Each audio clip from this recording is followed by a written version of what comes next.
விளைவுங்கிறது அவ்வளவு மகத்தான விளைவுகளை உண்டாக்கி. அதனால பிள்ளைகள் விஷயத்தில் உண்டான கடமை என்பது ஆரம்பிப்பது அங்கிருந்தே.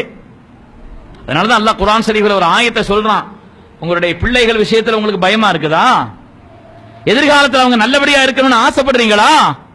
சோதனையான இந்த உலகத்தில் நம்முடைய பிள்ளைகள் எப்படி எதிர்நீச்சல் போட்டு வரப்போகிறார்களோ என்று உங்களுடைய பிள்ளைகள் விஷயத்தில் பயந்தால், பயப்படுறோமா இல்லையா? இன்னைக்கு பயப்படுறோமா இல்லையாங்க? நாம ஒரு முறையில் அவங்களை திட்டமிட்டு கொஞ்சம் வளர்த்தாலும் கூட, நம்முடைய கண்காணிப்பில் பார்வையில் அப்படி இப்படி இருந்தாலும் கூட, சோதனையான இந்த உலகத்தில் இதிலேயே மாட்டிக்கிற கூடாது, அப்படி ஆயிடக்கூடாதுன்னு சொல்லி பிள்ளைகள் விஷயத்தை நீங்கள் பயந்தால் நீங்க என்ன செய்யணும்னு அல்லாஹ் நமக்கு சொல்றான். அதை செய்துருவோமா? அல்லாஹ் சொல்றான், அந்த பிள்ளைகள் விஷயத்தில் பயந்தால் பிள்ளைகளை தூக்கி அடிக்கணுங்கிறது அல்லாஹ் சொல்லல. அல்லாஹ் சொல்றான், நீங்க ஒழுக்கமா இருங்கிறான்.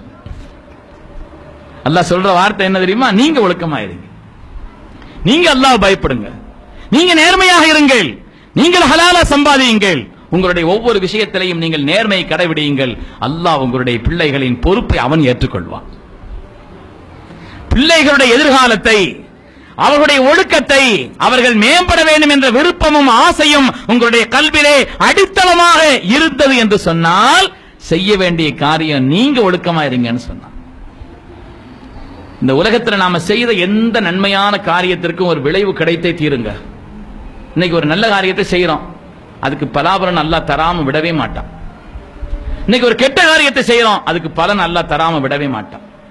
நாம நினைக்கிறோம், எத்தனையோ பேர் அவன் என்னென்ன அநியாயம் பண்றான், சருத்து நல்லபடியா தானே இருக்கிறான், உஸ்தாத் என்னென்ன அநியாயம் பண்றான் அவன், ஆனா நல்லபடியா இருக்கான். நான் அல்லாஹ் அல்லாஹ் அல்லான்னு சொல்லிட்டு தான் இருக்கிறேன், நான் எவ்வளவோ தொழுகிறேன், எவ்வளவு ருக்கு செய்யறேன், சுஜூத் செய்யறேன், எவ்வளவு துஆக்களை செய்யறேன், எனக்கு தானே சோதனை வருது. பெருமக்களே, ஒரு சின்ன துஆவை கூட அல்லாஹ் வீணாக்க மாட்டான். ஒரு அறமான நல்ல காரியம் கூட நிச்சயமாக நஷ்டப்படவே செய்யாது. ஆனா நாம மனிதர்களுடைய வாழ்க்கையில 3 பருவம் இருக்குது. 3 பருவம் இருக்குதுங்க.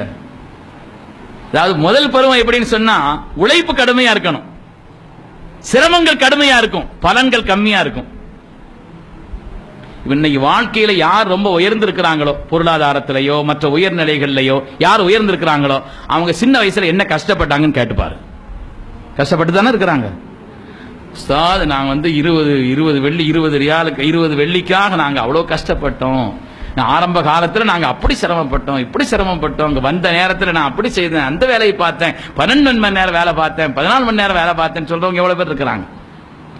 ஒரு முதல் கட்டம் எப்படி சொன்னா, வாழ்க்கை அல்லாஹ் எப்படி அமைச்சிருக்கிறான், அந்த கட்டத்தில் அதிகமாக சிரமப்பட வேண்டும், பலன்கள் கம்மியா இருக்கும்.